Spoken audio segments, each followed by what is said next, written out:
আসসালামু আলাইকুম এভরিওয়ান, আশা করি সবাই ভালো আছেন।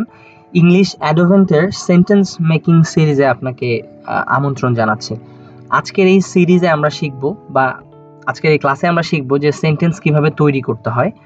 ইংরেজিতে কথা বলতে গেলে আপনার কাছে অনেক ভোকাবুলারি থাকলেও আপনি যদি কথা বলার প্যাটার্ন তৈরি করতে না পারেন, যে কোন শব্দের পরে কোন শব্দ বসালে কোন বিল্ডিং ব্লকের মাধ্যমে একটার পর একটা শব্দ বসিয়ে নতুন বাক্য তৈরি করা যায়, সেটা জানাটা খুব জরুরি আর কি কথা বলার ক্ষেত্রে। সো আজকের আলোচনা সেই সেন্টেন্স মেকিং এর ব্যাপারটা নিয়ে। So before going into the class, let's understand the types of sentences. We all know that there are 5 types of sentences. 5 ধরনের বাক্য থাকে: assertive, interrogative, imperative, optative and exclamatory. তো আজকের আলোচনা হচ্ছে আমরা শুধুমাত্র অ্যাসার্টিভ সেন্টেন্স নিয়ে করব। অ্যাসার্টিভ সেন্টেন্স বলতে আমরা দৈনন্দিন কর্মকাণ্ডে যেসব বাক্য ব্যবহার করে থাকি, বিবৃতিমূলক বাক্য, বর্ণনামূলক বাক্য, ডায়লগ ডেলিভারির ক্ষেত্রে, একে অপরের সাথে কথা বলার ক্ষেত্রে, এই ধরনের বাক্যকেই মূলত অ্যাসার্টিভ সেন্টেন্স বলে।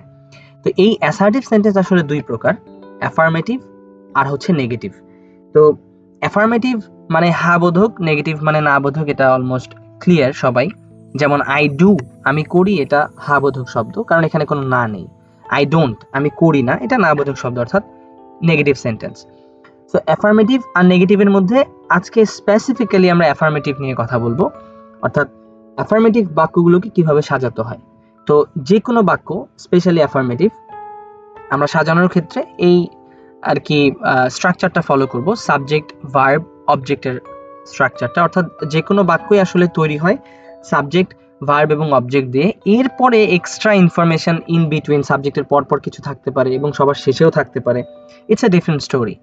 কিন্তু মূলত একটা বাক্য তৈরি করতে গেলে আমরা যখন ইংরেজিতে কথা বলতে যাব, তখন আমরা চেষ্টা করব সেখানে একটা সাবজেক্ট নিয়ে আসা, একটা ভার্ব আনা, একটা অবজেক্ট আনা। এভাবে আমরা বাক্য তৈরি করা শুরু করব। এরপরে ধীরে ধীরে যখন আমরা প্র্যাকটিস করতে থাকবো, পটু হব, তখন এক্সট্রা ইনফরমেশনগুলো ডেলভ ইনটু করবো, আমরা ভিতরে পুট ইন করব, তখন ইজি হয়ে যাবে সেন্টেন্স তৈরি করা। তো আজকে তার সামান্য কিছু আলোচনা আমরা এখানে করব, যে কিভাবে এক্সট্রা ইনফরমেশনগুলো অ্যাড করতে হয়, কোন ওয়েতে অ্যাড করতে হয়। So let's talk about the subject verb and object first. এখানে আমি একটা সেন্টেন্স লিখেছি, যেমন আই প্লে, আমি খেলি। এই বাক্যে আই হচ্ছে সাবজেক্ট, প্লে হচ্ছে ভার্ব। তো একটু আগে যেটা বলছিলাম, সাবজেক্ট ভার্ব অবজেক্টের সাবজেক্ট এবং ভার্ব নিয়ে এসেছি। আই প্লে, আমি খেলি। এখন এখানে একটা অবজেক্ট দরকার, অবজেক্ট আনলে সেন্টেন্সটা পরিপূর্ণ হয়। সেটা হচ্ছে আই প্লে ফুটবল, কি খেলি? ফুটবল খেলি। তো আই প্লে ফুটবল পর্যন্ত সাবজেক্ট ভার্ব অবজেক্টের কথা শেষ। কিন্তু এখন যদি আমরা এক্সট্রা ইনফরমেশন কিছু নিয়ে আসি, তাহলে আমরা বাক্যটাকে আরো বড় করতে পারবো এবং আমাদের কথা বলাটাকে আরো বেশি অলংকারিক করে তোলা যায়। যেমন I play football on the field, আমি ফুটবল খেলি মাঠে, অর্থাৎ আমি মাঠে ফুটবল খেলি। তো এই বাক্যে মাঠে ফুটবল খেলাটা, অন দ্য ফিল্ডটা এক্সট্রা ইনফরমেশন। এর পরের বাক্যে দেখেন, I play football on the field every morning, আমি কখন খেলি? দিনের বেলা খেলি বা সকালে খেলি, প্রতিদিন সকালে খেলি। তো আমি খেলি সেন্টেন্স কিন্তু এতটুকু হয়ে যায়, বাট আমি কি খেলি একটু ইনফরমেশন দিলাম, কোথায় খেলি আরেকটু ইনফরমেশন দিলাম, কখন খেলি আরেকটু ইনফরমেশন দিলাম। তো আমরা যখন কথা বলবো, তখন যদি এটা একটু মাথায় রাখি যে আমি যে শব্দগুলো বলছি, সেখানে আগে সাবজেক্ট ভার্ব আর অবজেক্টটা একটু ক্লিয়ার করে নেব।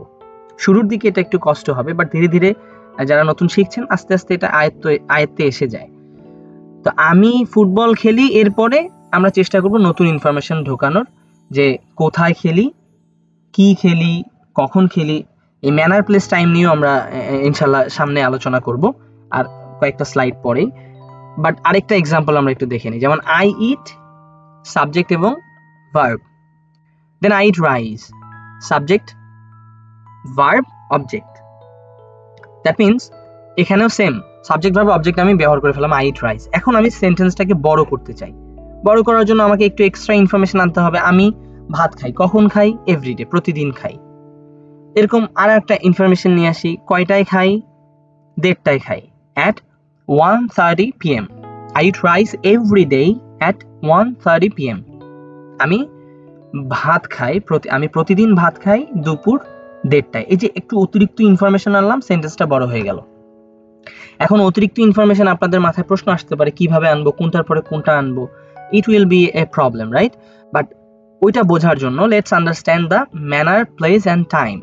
দ্যাট মিনস এই সেন্টেন্সটা একটু আগে যেটা আমি বলছিলাম, আই ইট রাইস, তো সামনে আমরা আরেকটা সেন্টেন্স দেখবো, বাট তার আগে এই বিষয়টা একটু বুঝি যে ম্যানার প্লেস টাইমটা কি।